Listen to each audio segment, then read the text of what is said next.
seperti apa sih Pak kesiapan infrastrukturnya dan kedepannya rencananya akan seperti apa? Ya, saat ini sebetulnya sudah tersedia 72 SPBG dan MRU yang tersebar di 9 provinsi di Indonesia. Baik yang dibangun oleh pemerintah maupun badan usaha seperti Pertamina dan perusahaan gas negara atau Gagas gitu.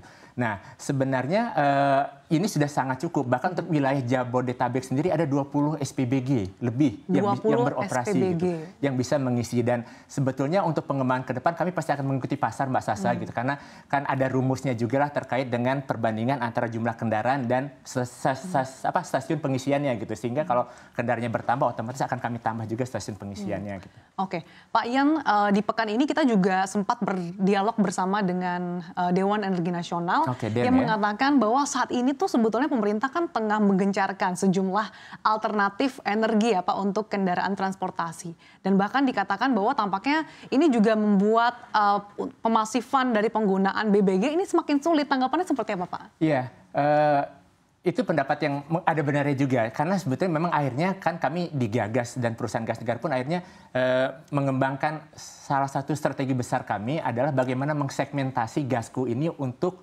kendaraan logistik besar. Gitu. Oke, segmentasi ya Pak? Segmentasi akhirnya gitu. Untuk kendaraan logistik besar dan juga kendaraan angkutan publik gitu. Karena ini memang yang mungkin tidak akan terlalu head to head dengan electric vehicle gitu. Kenapa? Kami harapannya juga ke depannya kami bisa memberikan kontribusi yang lebih besar lagi untuk penurunan biaya logistik nasional Mbak Sasa gitu.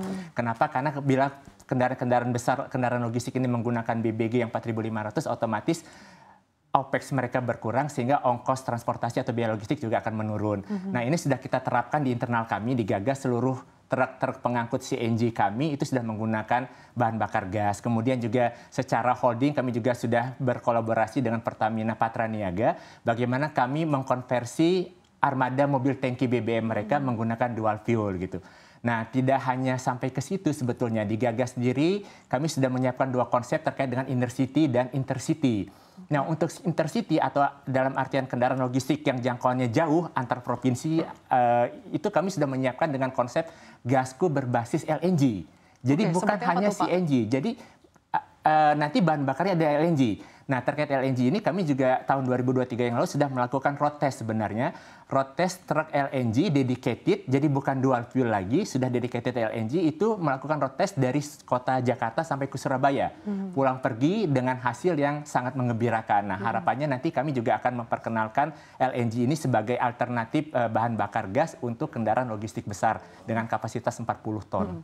Tadi salah satu segmentasi yang ditargetkan oleh Gagas Energi Indonesia adalah kendaraan berbesar gitu ya Pak. Nah ini seperti apa sih sejauh ini pemanfaatannya khususnya bagi B2B gitu? Apakah memang ada tantangan-tantangan yang dihadapi?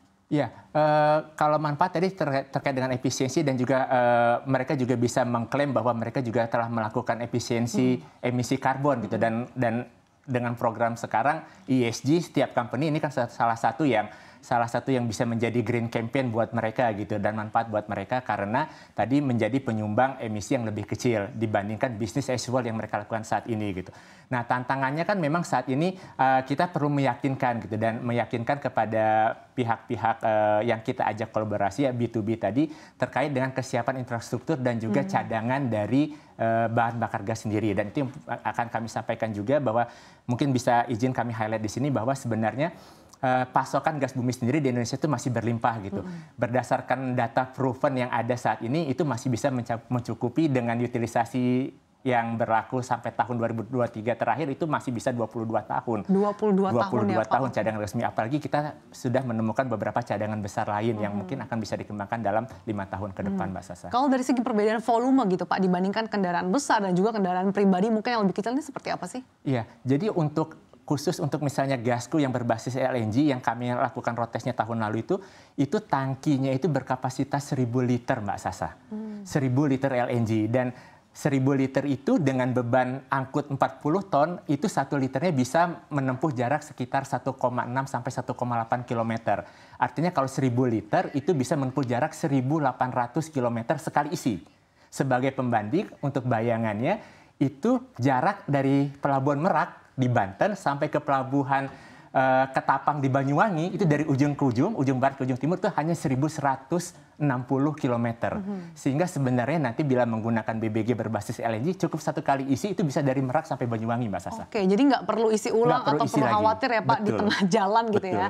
Nah tentu saja untuk memasifkan penggunaan pemanfaatan BBG di luar Jawa khususnya di daerah-daerah diperlukan kesiapan infrastruktur. Nah ini seperti apa Pak kesiapan infrastruktur utamanya di daerah-daerah dan juga terutama dari segi demand. Tentu saja demand ini menjadi kunci juga ya Pak dalam pemasifan dari penggunaan BBG ini. Roadmap-nya seperti apa? Ya, jadi salah satu segmen yang kami juga sasar adalah tadi kendaraan-kendaraan di industri hilirisasi dan juga industri pertambangan termasuk juga perkebunan.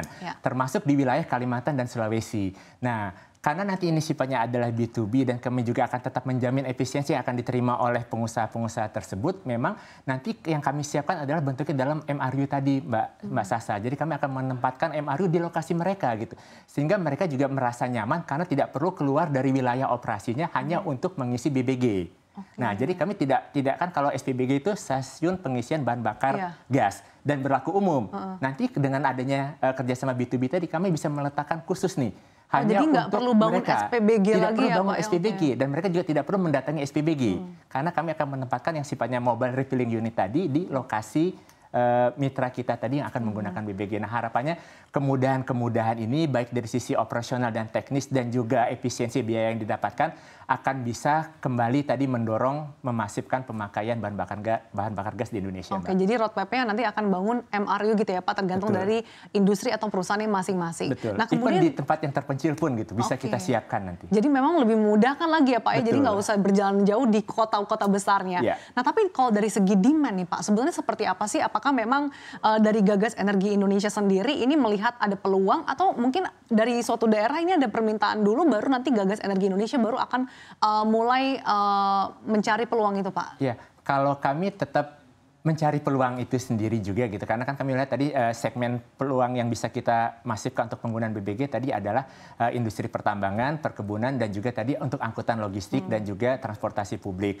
Walaupun kami juga terus melakukan semuanya yang kami lakukan, baik itu sosialisasi, edukasi maupun advokasi ke seluruh stakeholder tentang manfaat dan juga keuntungan-keuntungan yang akan didapatkan baik itu oleh pengguna langsung maupun secara makroekonomi bagi negara terkait dengan penggunaan BBG ini, Mbak.